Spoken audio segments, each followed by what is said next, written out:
News Radio 600 KOGO, San Diego Business Saturday. I'm Sully. Great to have you along today.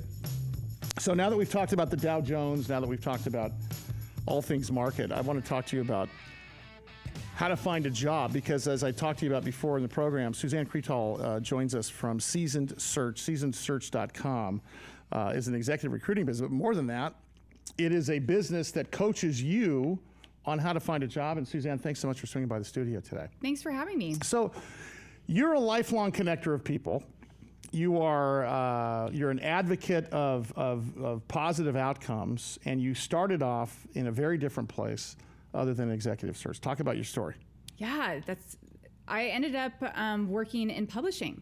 You know, I was fascinated by consumers, how they purchase things, how things get to the store. It was a fascinating thing for me because I worked at Walmart Pharmacy in college. And so after college, I ended up applying for a job out of the newspaper ads, because that's what you did back then. Right. And I was one of 400 people that applied for the job, and I was lucky enough to get it.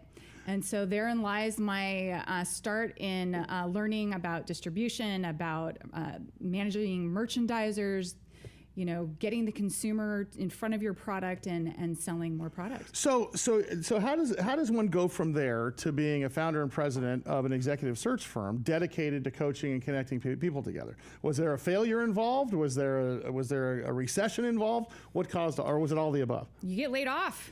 You know, if you get to a certain point in life, I think most people have probably gone through it. Unfortunately, It can be scary, it can be intimidating, but there is light at the end of the tunnel, and there's power in preparation, and that's what I can really bring to people is help guide them through the process, and really, because I'm assuming you had to guide yourself through the process. Yes, well, it's not just, and I had some help along the way. I had some good advice from friends and people, and I'm very grateful for that.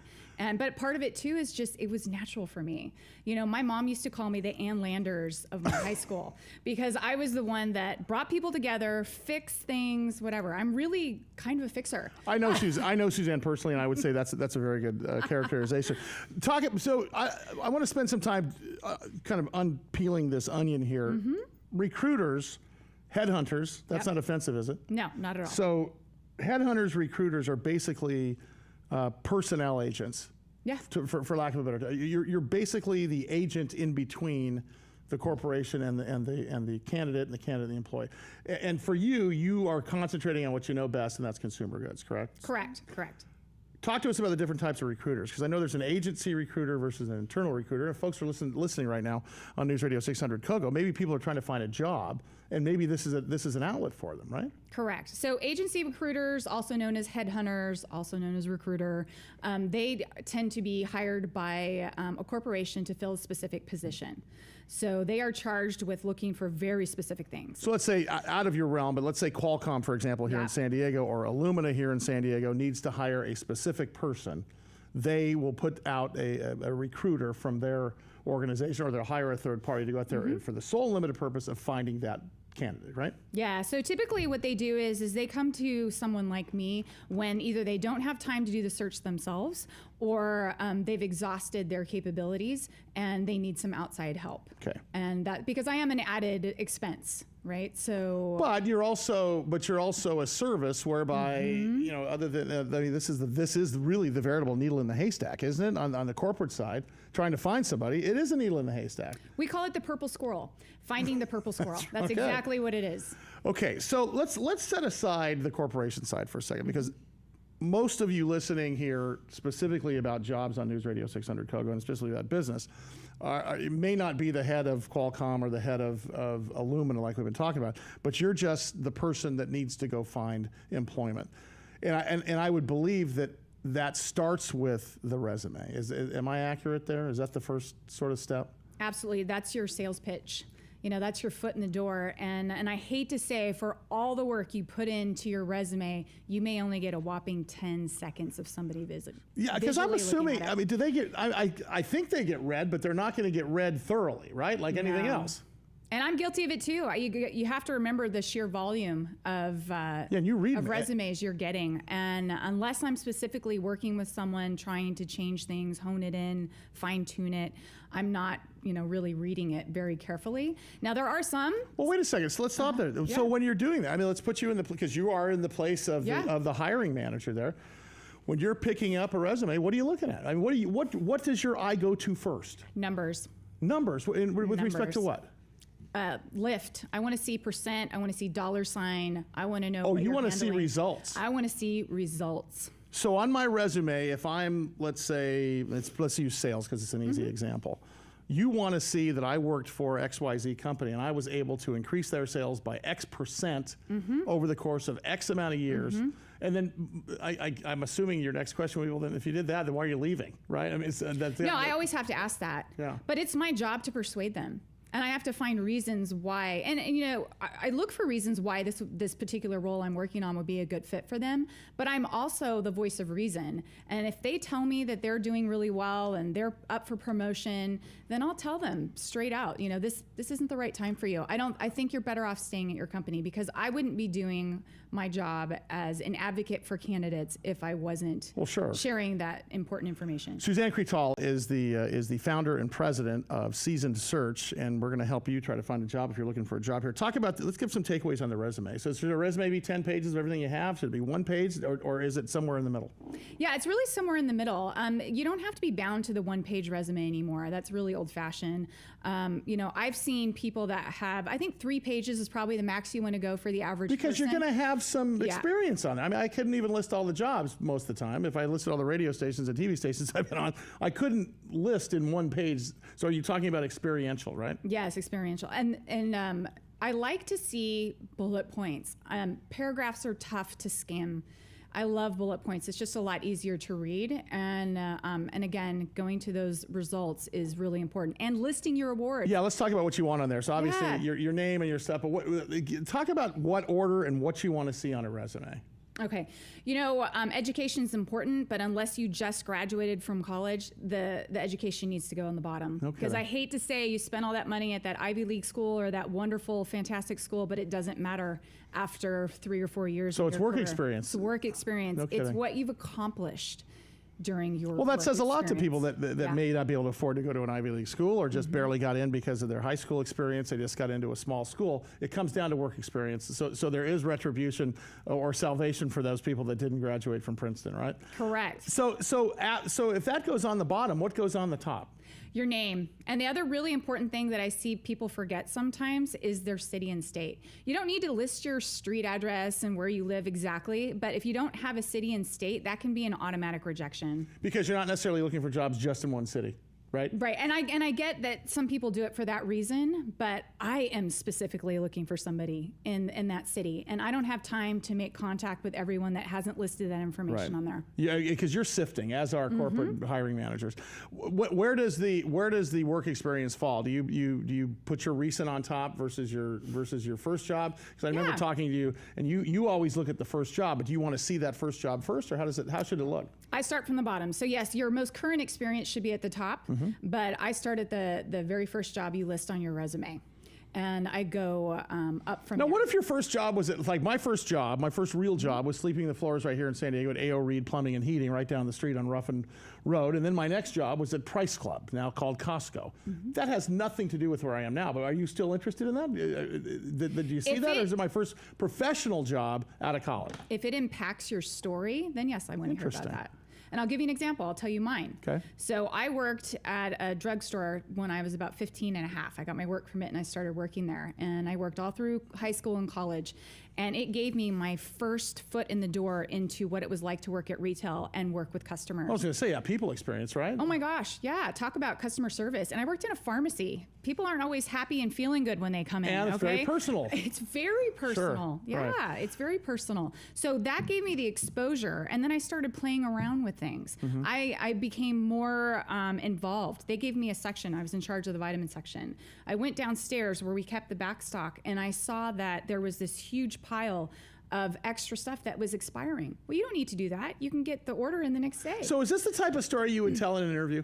Absolutely. Because what I'm hearing is, gosh, she got into the organization side. Really, it's in her DNA. It is. So this is part of it, and we'll get to the interview process in a minute. But for you, it's about starting from the beginning and showing your passion about whatever it is you're trying to do. Well, the perfect example of what I just said is what can you infer from the story I just said? And you did it perfectly. You know, I started on the operations side very early on, and I became passionate about it very early on. So it's not just me saying, you know, I worked in retail and I was very good at customer service. Sure. What does that tell somebody? Well, it sounds like a canned Tell the answer. story. One last thing about the resume. Do you put your salary range on these resumes? No. Oh, you don't? No. Because when I do keynote speeches on negotiation, I always say he who speaks first loses, right? You don't let them bring it up what the salary range is and then negotiate from there, correct? You know, I always tell my candidates, especially if you're working with a recruiter, this is really important. Right. Never answer that question if you can get away with it. What do you say? I tell them I trust that you will offer me something that's competitive. That's great. And leave it at that. Put the porky pen in their lap. Yes, when they put I it get to be the person on the other side of the phone that is going to push and advocate for what is an appropriate salary for this position. Her name is Suzanne Crettol. She is the president and founder of a company right here in San Diego called Seasoned Search. SeasonedSearch.com is their website, and of course you can hire her all over the country as a coach as well as a recruiter. But what I want to talk about is the art of the interview. And having the tough conversations, because those tough conversations you're not having with corporations, you're really having them with individuals who may have a self-inflated view of what's going on with respect to their careers. So we're going to delve into that. I'm also going to give you some numbers and such. Once again, the website is seasonedsearch.com, seasonedsearch.com. And once again, Suzanne, a lifelong connector of people, advocate and what she calls a data aficionado. We're going to delve down into that in a minute. But if you can take away anything from today, and if you want to try to get a hold of us, it's pretty easy. All you got to do is go to KOGO.com, keyword Sully, send us an email there, and we will get those emails off to Suzanne. In the meantime, we're going to talk about interviews and the tough conversations, but first, let's go to Traffic News Radio 600 KOGO.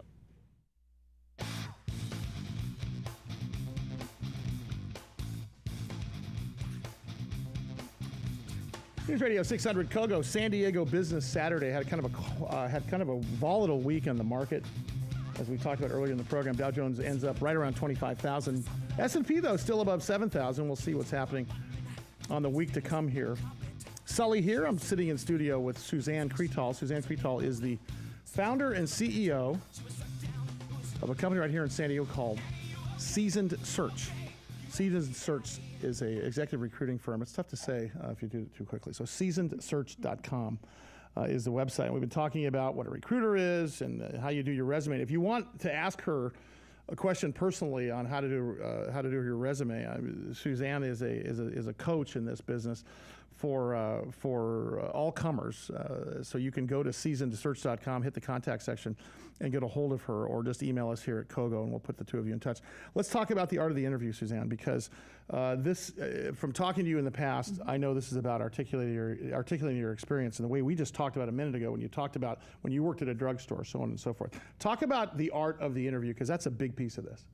Yeah, so what some people forget is they start talking about themselves and do it in a way that it's not impactful to the person they're talking to. So just telling personal stories versus... Well, they'll still talk about their work, but if you don't paint the picture for the person you're talking to, they might miss some really important points, right? So if you're applying for a VP of sales position, right, and you are calling on Kroger, if you don't talk about those successes and those wins and those relationships that you have at Kroger, and maybe you were more excited about the work you did when you were calling on Whole Foods, right, and you spent too much time on Whole Foods when you should have spent more time on Kroger, then you can have a disconnect with the interviewer, and you may not get invited to this next interview. So by the way, is part of your coaching that you do to do mock interviews and such, where you're sitting and actually asking a question like a hiring manager, and then looking at what they did right and did wrong? It's what we call an air check in the radio and TV business. When they go back and look at what you did right and wrong, do you do the same sort of thing? I can't, absolutely. What happens sometimes is people come to me, I've been interviewing, I'm not getting any results. So then I said, okay, let's do a deep dive into your interview process. Tell me the questions you were asked and how did you answer them? because we have no idea what you're walking into. Anybody can ask all kinds of questions, right? They're usually behavioral, but. Do you see the same sort of mistakes happen, like not with the same person, but is there a commonality with respect to, okay, let me give you the first tip, everybody does this wrong? I mean, is there a false notion when people walk in interviews that most people think is one way but really is another way? What's the biggest mistake? They start talking about their accomplishments and they use the word we instead of I. No kidding. In this, you are selling yourself in an interview. There's only one of you. There's only one of you. And even though you were a part of a team, what was your part of that team? Right. How did you develop that process?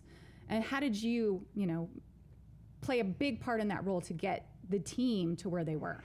How important is it? Because obviously you want to be compelling, you want to show personality. I mean, assuming what you're going for. I mean, if you're going for a position in cost accounting or something like that, it's a different story. But you've got to articulate your personality along the way, right? So there's got to be some sort of a balance between talking about your professional experience and talking about why you're the right person personally, because these guys aren't robots. Maybe they should be, but they're not robots sitting at the other end of the desk interviewing you.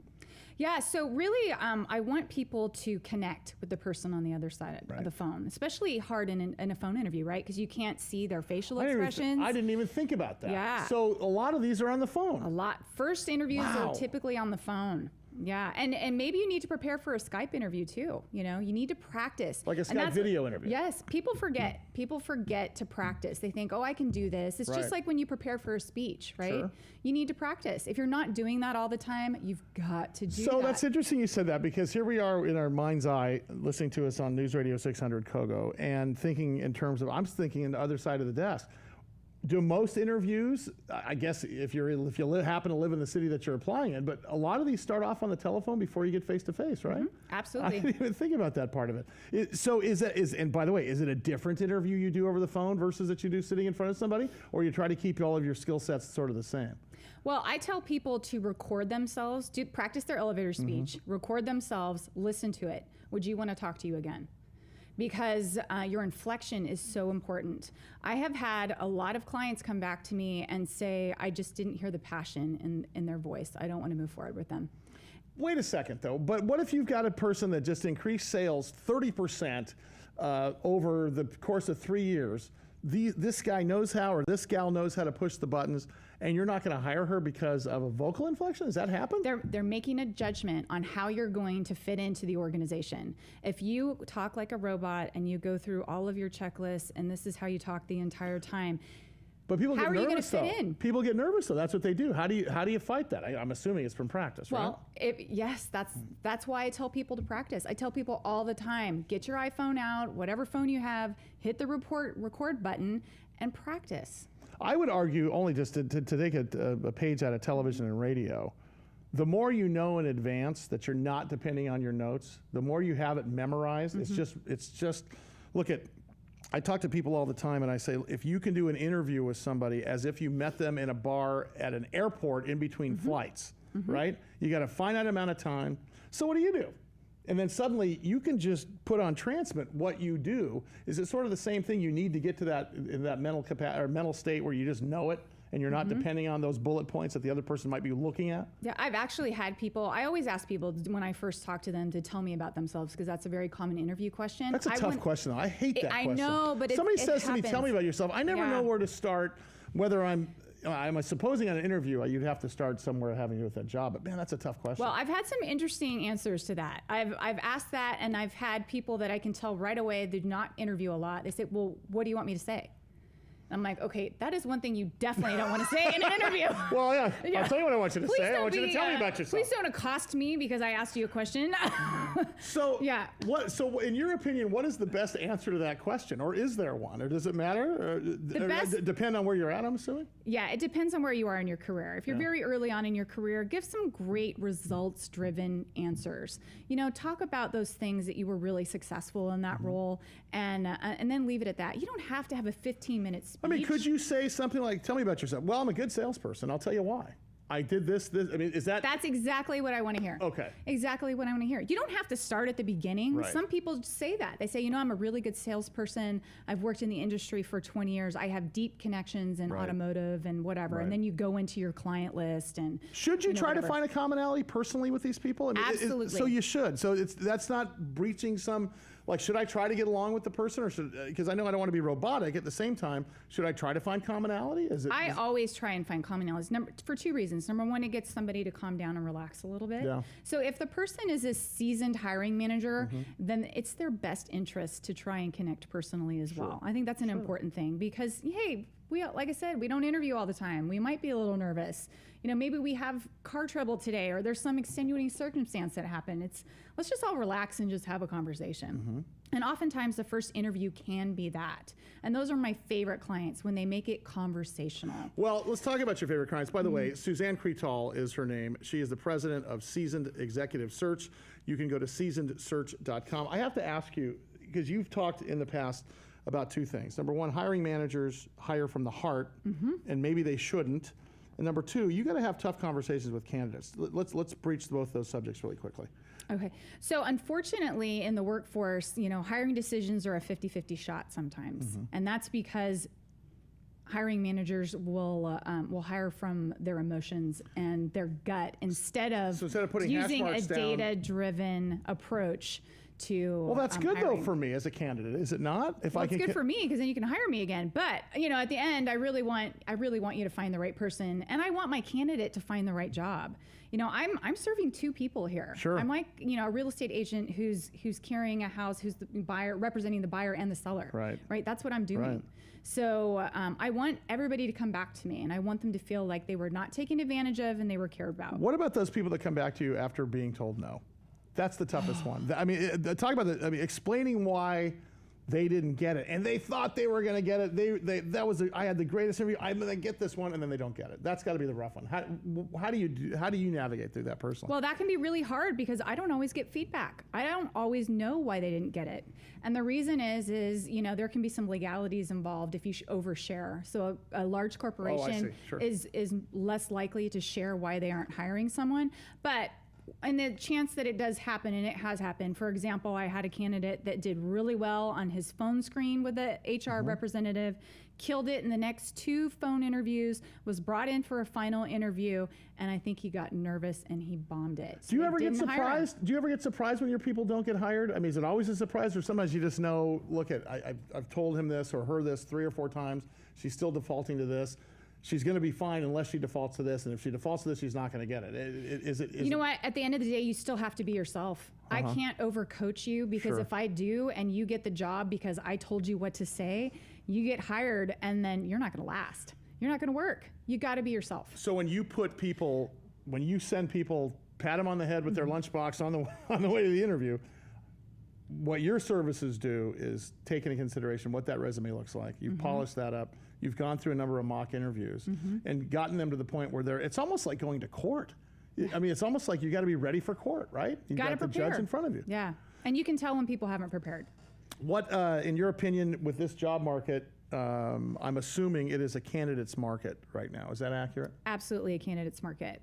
And with respect to that, does that mean that, I mean, I can tell you on a business standpoint, history does not suggest that we can sustain low unemployment forever. So you got to be prepared, right? Is that something you should have in your shed all along? We need to have the resume in our shed and be prepared all the time? Yeah, one of the tough conversations to get back to that I have to have with people sometimes is, guys, there's no safe companies anymore. Don't expect to get that gold watch, okay? Because it's probably not going to happen. That's great. Suzanne, thank you so much. Suzanne Crettol. You can get her online at seasonedsearch.com. You can find out how to get a hold of her also by going to KOGO.com, keyword Sully. That does it for us. San Diego Business Saturday. We're coming up next week. I'll have Dan Negroni, millennial expert, on the air with me next week. Also, you'll catch me here on Wednesday with Ted and LaDonna. Here's News and Traffic. News Radio 600 KOGO.